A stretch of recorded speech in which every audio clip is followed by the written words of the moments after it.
recording. Okay, hey Sherry. She said, "Do you know who Sherry Ross is?" And I said, "Who doesn't know who Sherry Ross is?" In fact, I want to say that Sherry was one of the only members who actually knew my name when I was a photographer, doing events. One of the last events I was covering was down the farm, and she said, "Oh, hey Dave," and I literally looked behind me, going "Who?" Because she recognized me. So thank you, Sherry, for recognizing me. But on with the story. We were here at the Young Living Museum at GHQ, and I was going to tell a story about berry young juice, which I like to think of as the ultimate dad joke of a product name. Everybody who sees that kind of chuckles when they look at that name. And that was the first iteration of what became NingXia Red. And this is 2005. They discovered that if they used the whole berry rather than just the juice, you'd get more nutrients and more benefit out of it. Sure. And so that was when the name change happened and the thing changed.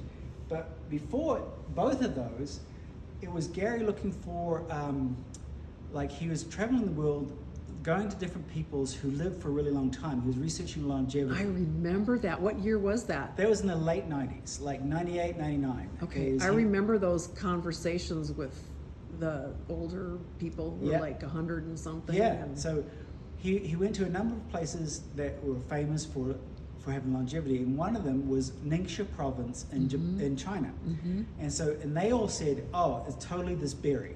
This is the reason why we live so long, and that is why we have NingXia Red." Yeah. And so that's that was the origin. When he first brought it back, though, he didn't really know what to do with it. First, he tried we had goji berry tea. We had some wolfberry bars. It's still in a lot of supplements even today. But so this was in the late 90s, but it wasn't until... I remember the wolfberry bar. I remember the crisps were good. It was a little bit later though, that he thought, it was 2001 that he actually said, "Oh, we should actually just juice it and have a drink, from it." So that was, but it became better known in 2002 at convention because it was really promoted in the 2002 convention. That was when it was still called berry young juice.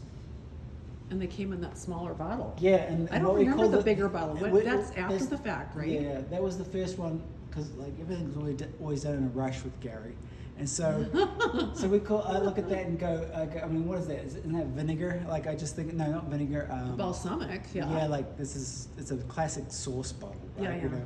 So that's what I always think of. And then after they sold that, it was selling well enough. They got to have their own bottle, which was the larger one. Yeah. And so the first NingXia Red was still in that larger bottle, and then they finally transitioned to what we know today. Yeah, that's a gorgeous bottle. Just beautiful. Great story. Thank you. You bet.